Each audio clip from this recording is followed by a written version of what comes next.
thank you very much to all of you for staying around until the end of the conference. So I'm changing gears here completely. I'll talk about market introduction of perovskite technologies from a developer's perspective. So I'm not talking specialty applications, I'm talking large area modules, utility scale application, industrial and commercial scale application. So one word about TotalEnergies.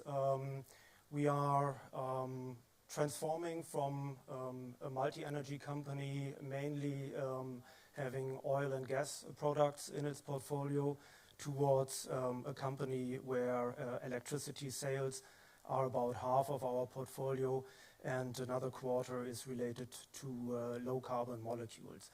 And on this way, we will have 35 gigawatts of renewable energies in our portfolio by the end of the year, and 100 gigawatts by the end of 2030. And most of that is solar. So we read a lot about good news on perovskites, of course, over the last years with respect to gigawatt scale fabs, IEC validation of module reliability, new efficiency records, installations in the field, even going to a megawatt scale. But in the end, what I see so far is that trustworthy and comprehensive field performance data is still quite rare. So we've been looking at cost and environmental impact, specifically of perovskite silicon tandem technologies. And we see that it can be promising. However, you need to have a tandem efficiency that is high enough, and you need to have a reliability that is good enough. So basically meeting the degradation values of crystalline silicon. So this is work we are doing together with IPVF, and you can see that we are quite in line with literature findings here. And what we basically see when we look at total cost of ownership and LCOE, that a tandem efficiency of 26 to 27% might not be sufficient to be competitive in terms of cost per watt peak and LCOE. So you need to go beyond that. You need to go to higher efficiencies in order to become competitive in LCOE with respect to crystalline silicon.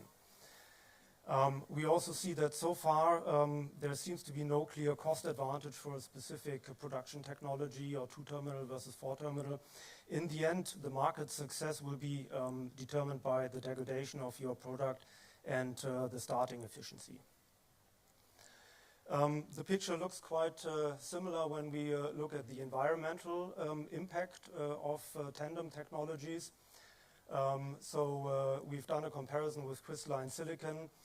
We see that, again, we need a certain high efficiency, in this case here 29%, in order to become better in terms of environmental impact than the crystalline silicon.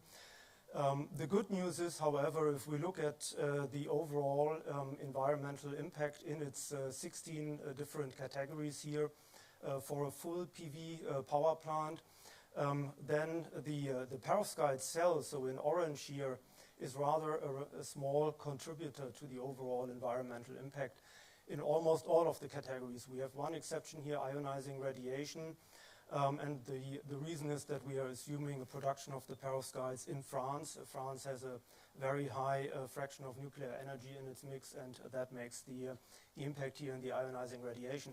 But other than that, you can see that the mounting system is dominating the impact, the inverter here in green, and the silicon cell in blue.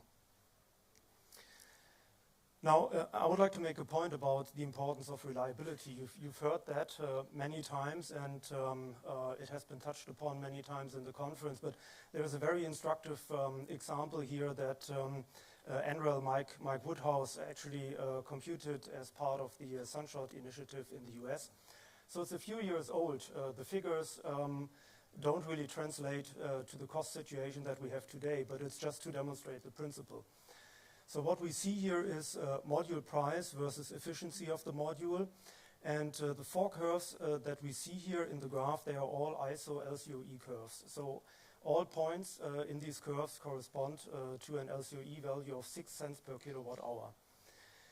So there is a base case defined here for a module that has a 20% efficiency and 40 cent per watt peak cost.